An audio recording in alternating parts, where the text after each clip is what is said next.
ನಮಸ್ಕಾರ ಸ್ನೇಹಿತರೆ.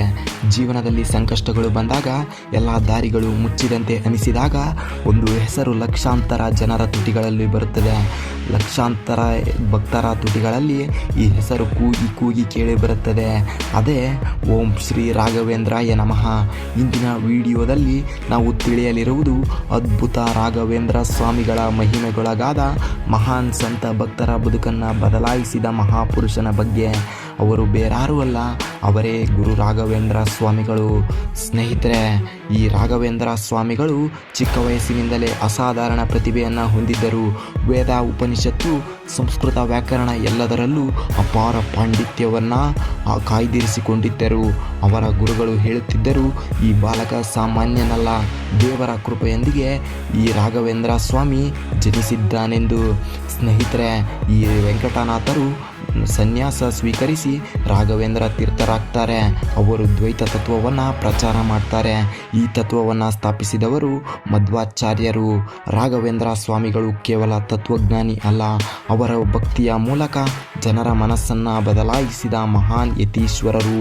ಸ್ನೇಹಿತರೆ, ಇಂದಿನ ಈ ವಿಡಿಯೋದಲ್ಲಿ ರಾಘವೇಂದ್ರ ಸ್ವಾಮಿಗಳ ಪ್ರಸಿದ್ಧ ಪವಾಡಗಳನ್ನು ಬೇಗನೆ ನೋಡ್ತಾ ಹೋಗೋಣ. ಮೊದಲನೇ ಪವಾಡ, ಮೃತ ಬಾಲಕನ ಜೀವೋದ್ಧಾರಣ ಮಾಡೋದು. ಸ್ನೇಹಿತರೆ, ಒಮ್ಮೆ ಒಂದು ಊರಲ್ಲಿ ಒಬ್ಬ ಬಾಲಕ ಅಕಾಲಿಕವಾಗಿ ಸಾವನ್ನಪ್ಪಿರುತ್ತಾನೆ. ಅವರ ತಂದೆ ತಾಯಿಗಳು ಗೊಳು ಅಂತ ಅಳ್ತಾ ಕಣ್ಣೀರನ್ನು ಇಡ್ತಾ ಇರ್ತಾರೆ. ಆ ಕಣ್ಣೀರಿಗೆ ಮೆಚ್ಚಿದ ಗುರು ರಾಘವೇಂದ್ರ ಸ್ವಾಮಿಗಳ ಸ್ಥಳಕ್ಕೆ ಭೇಟಿ ನೀಡಿದ ತಂದೆ ತಾಯಿಗಳನ್ನು ಸಮರ್ಪಿಸಿ ತಮ್ಮ ತೀರ್ಥವನ್ನು ಬಾಲಕನ ಮೇಲೆ ಪ್ರೋಕ್ಷಿಸುತ್ತಾರೆ. ಸ್ವಲ್ಪ ಸಮಯದ ನಂತರ ಬಾಲಕ ಚಲಿಸತೊಡಗ್ತಾನೆ. ಈ ಘಟನೆ ಭಕ್ತರಲ್ಲಿ ಅಪಾರ ಭಕ್ತಿಯನ್ನು ಹುಟ್ಟಿಸುತ್ತೆ. ಎರಡನೆಯ ಪವಾಡ ಬಂದು ಬಡವನಿಗೆ ಸಂಪತ್ತಿನ ಆಶೀರ್ವಾದವನ್ನು ನೀಡುವುದು. ಒಬ್ಬ ಬಡ ಬ್ರಾಹ್ಮಣ ಒಮ್ಮೆ ತನ್ನ ಊರಿನಲ್ಲಿ ತನ್ನ ಕಷ್ಟವನ್ನು ಗುರು ರಾಘವೇಂದ್ರ ಸ್ವಾಮಿಗಳ ಬಳಿ ಹೇಳಿಕೊಂಡಾಗ, ಜೀವನ ಸಂಕಷ್ಟವನ್ನು ವಿವರಿಸಿ ಅವರ ಬಳಿ ಬೇಡಿಕೊಂಡಾಗ ಸ್ವಾಮಿಗಳು ಕೇವಲ ಆಶೀರ್ವಾದ ಮಾಡಿದರು ಅಷ್ಟೇ. ಕೆಲ ದಿನಗಳಲ್ಲಿ ಅವನ ಜೀವನದಲ್ಲಿ ಅದ್ಭುತ ಬದಲಾವಣೆ. ಇದು ಕೇವಲ ಹಣದ ಪವಾಡ ಅಲ್ಲ, ಇದು ಶ್ರೀ ಗುರು ರಾಘವೇಂದ್ರ ಸ್ವಾಮಿಗಳ ನಂಬಿಕೆಯ ಪವಾಡ. ಸ್ನೇಹಿತರೆ, ಹೀಗೆ ಒಮ್ಮೆ ಒಬ್ಬ ರಾಜ ಸ್ವಾಮಿಗಳ ಶಕ್ತಿಯನ್ನು ಪರೀಕ್ಷಿಸಲು ಯತ್ನಿಸ್ತಾನೆ. ಅವನು ಅನುಮಾನ ವ್ಯಕ್ತಪಡಿಸುತ್ತಾನೆ. ಗುರು ರಾಘವೇಂದ್ರ ಸ್ವಾಮಿಗಳ ಭಕ್ತಿಯ ಮೇಲೆ ಅನುಮಾನವನ್ನು ಪಡ್ತಾನೆ. ಸ್ವಾಮಿಗಳು ಶಾಂತವಾಗಿ ದೇವರನ್ನು ಪ್ರಾರ್ಥಿಸುತ್ತಾರೆ ಅಷ್ಟೇ. ಕೆಲ ದಿನಗಳಲ್ಲಿ ರಾಜನಿಗೆ ತನ್ನ ತಪ್ಪಿನ ಅರಿವಾಗಿ ಅವನು ಭಕ್ತಿಯಿಂದ ಗುರು ರಾಘವೇಂದ್ರ ಸ್ವಾಮಿಗಳ ಬಳಿ ಓಡೋಡಿ ಬಂದು ಅವರಲ್ಲಿ ಕ್ಷಮೆಯನ್ನು ಯಾಚಿಸ್ತಾನೆ. ಸ್ನೇಹಿತರೆ, 1671ರಲ್ಲಿ ಸ್ವಾಮಿಗಳು ತಮ್ಮ ಅಂತಿಮ ದಿನವನ್ನು ಘೋಷಿಸುತ್ತಾರೆ.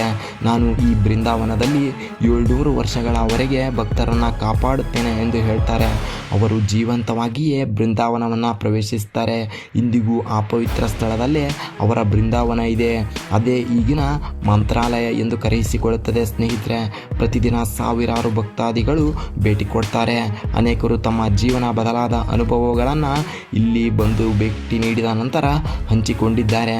ಸ್ನೇಹಿತರೆ, ಇಂದಿಗೂ ಈ ಪವಾಡ ಸ್ಥಳದಲ್ಲಿ ಪವಾಡಗಳು ನಡೆಯುತ್ತೆ. ಭಕ್ತರು ಹೇಳುವ ಕೆಲವು ಅನುಭವಗಳೇನೆಂದರೆ, ಉದ್ಯೋಗ ಸಿಗದವರಿಗೆ ಉದ್ಯೋಗದ ಅವಕಾಶಗಳು ಲಭಿಸಿವೆ, ಪರೀಕ್ಷೆಯಲ್ಲಿ ಯಶಸ್ಸನ್ನು ಕಂಡಿದ್ದಾರೆ, ಆರೋಗ್ಯ ಸಮಸ್ಯೆ ನಿವಾರಣೆಯಾಗಿದೆ, ಕುಟುಂಬ ಸಮಸ್ಯೆಗಳು ಸಹ ಪರಿಹಾರವಾಗಿವೆ. ರಾಘವೇಂದ್ರಾಯ ನಮಃ ಎಂಬ ನಂಬಿಕೆಯ ಮಂತ್ರವೇ ಅವರ ಶಕ್ತಿ.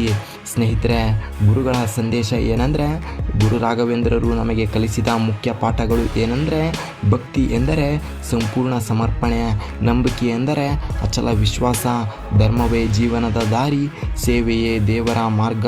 ಸ್ನೇಹಿತರೆ, ದೇವರನ್ನು ನೋಡಲು ಕಣ್ಣು ಬೇಕಾಗಿಲ್ಲ, ನಂಬಿಕೆ ಬೇಕು. ಗುರು ರಾಘವೇಂದ್ರ ಸ್ವಾಮಿಗಳು ಕೇವಲ ಇತಿಹಾಸದ ಪುಟದಲ್ಲಿ ಅಲ್ಲ, ಭಕ್ತರ ಹೃದಯದಲ್ಲಿ ಜೀವಂತ. ಓಂ ಶ್ರೀ ಗುರು ರಾಘವೇಂದ್ರಾಯ ಸ್ವಾಮಿ ನಮಃ ಎಂದು ಕಾಮೆಂಟ್ನಲ್ಲಿ ಬರೆಯಿರಿ ಸ್ನೇಹಿತರೆ. ಇದರಿಂದ ನಿಮಗೆ ಒಳ್ಳೆಯದಾಗ್ತದೆ. ಸ್ನೇಹಿತರೆ, ಇದಾಗಿತ್ತು ಇಂದಿನ ವಿಡಿಯೋ. ಈ ವಿಡಿಯೋದಿಂದ ನೀವೇನಾದರೂ 1% ಆದರೂ ಕಲಿತುಕೊಂಡಿದ್ದರೆ ವಿಡಿಯೋಗೆ ಲೈಕ್ ಮಾಡಿ. ನಮಸ್ಕಾರ, ಧನ್ಯವಾದಗಳು ಸ್ನೇಹಿತರೆ. ಮುಂದಿನ ವಿಡಿಯೋದಲ್ಲಿ ಭೇಟಿಯಾಗೋಣ.